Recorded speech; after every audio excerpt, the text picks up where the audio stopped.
Agoku N'oku aharigana katongeza ibira Radio West gamba ibintu byaryo ebyebyira munonga byabe bikozwe mikono ebyira munonga ebituura bikwasirwa ihanga rya German for 100 years okumara emyaka 10 ko kuza kurure kinte kikanci babuze mwashiteka tekereho kushangana bagira ngo ibintu ebyibirwe manyu mu ihanga ryankahi you be keen numujja kungamba. It will always be an African country aho bibire bintu ebyo. Then it will always be a European country aho bintu biri. It will not be vice versa. Unoza kushanga ngo ibintu byabungereze byabe turabuzire babishangira mu Uganda. Ati ninyana utwetegeze tutambure hamwe. Ebigere ebikuzo musirwe bicori kwiba nebane birugo mu mwanya gumu direction nemwe. Then nebane bizo mu musiri gurume bicori. Hati logically njimanyisa ngogwe urukuba narugokwe nakunde bicori. Kandi toratunge bicori ebigere bikurgo mu musirwe bicori byo kugena nabyo kuza handi. So now no kumano yebuza uko amahanga ni mingi Egypt, Ethiopia, manyankahi, Sanagana, manya Zambia, no ebyo byona otirona ziriya pyramids zitu nebindi noshanga ngu ebintu byafayo ebyira ebyabe bikozwe byo bwingi by then ebyabuze bakabitwirwe itare mwene itare nenda kubigaruza oyebuza itwe tukatwine cye cyabo of course nothing atecho nikikugaruza cicina nagamba njimanisa ngo haroho owabe naribwa na nababene barya konga mwene byona nimanisa ngo tusheme kugira amagezi tukazora misho kana bagambirijo ngo waza kwetegereza gihati emparanezi twine emihondano yona these political instabilities wars and conflict racket by nature ngo bacheta war and crime noza kushanga ngo birahanuya omahanga agine kigine. Yesterday I was talking about Venezuela. Bwanyuma yo kumara imyaka miringwana bahondana baskuringana hati Hugo Chavez akafe 2013 twiyafiro mbigere byahaza umushija oba kweta Nicolas Maduro. Maduro has been a president of Venezuela since 2013.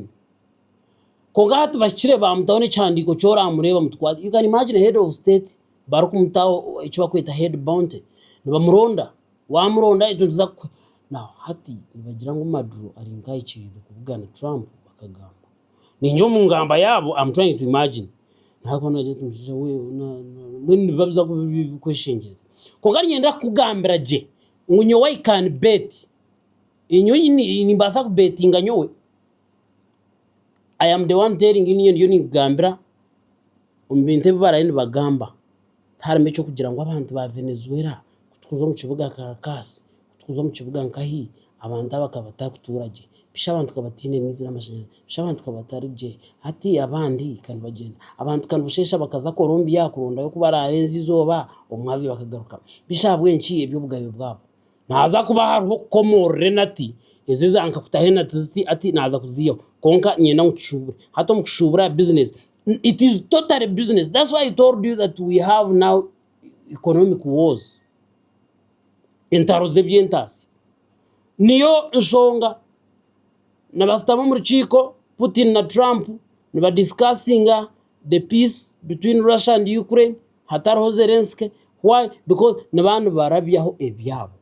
So ito mahanga ga Africa hanuya nyo ndiyo ringa manka African advisor of course ntwiraha the national advisor konka mweni nimpabura n'icyange cya Africa na munonga Sub-Saharan Africa ito batandika kugira ebyo bugige biturkwetaga nito kwejunsa because ebrebi wareba message ya President Museveni nabembeza abandi we are all talking about value addition okushemeza ibintu mukabitamutindo kagubo umwana gwitu kabibe byo bwigabo mwitaka izabu efeza nebindi kabibe bitoche bite bitwinga kabibe bindi bintu byone bitiriyo tukora turiyo tugamba value addition. Now aitura akome kutandika kunyweze cyo kintu nchimaniza ngo haruho bituriyo tucencura ebitura 100 tubacere bo bari abaye batware zabu bakakora buri kimwe cyona bakakora ki amahanga ga Europe tugakahinga ga mwana rukati itaye rukwati jama rukwati tugakahinga gatigina na kiti cyo mwani twino mwana aha nito tukusinga hatuyo mba kugira mwana mwinji kandi murunji tutugwiha munangwa na kimwe cyakanga cyabo ezuba gukora ngo akwana bagutaho mutindo yono jya nko kwana utandika gukora ibyo bakureba bata so nicyo manza nguteka kugira amagezi minji on how to survive aho kuba kantura ni kibagambira no kimanya bagira ngo either oyikirize mukwatanise mukorere hamwe aho kona bagira ngo united we stand divided we fall omukora hamwe mugira mani you become solid mugume ho mwemerire or you disunite mutanatane separating muryane muwerekere we survive together as brothers or we perish together as fools that are alternative so hati ikintu manisa ngo Africa ntutegwa kutandika kumanya okutukubasa obaturondo buryo bwito turayebemberemo obo turayebemberwemo konga tumanye turihanga tukorere hamwe we work solidly together kugira ngo tine eje kubasa kutera Agoku N'oku aharigana katongeza ibirori Radio West gamba mpre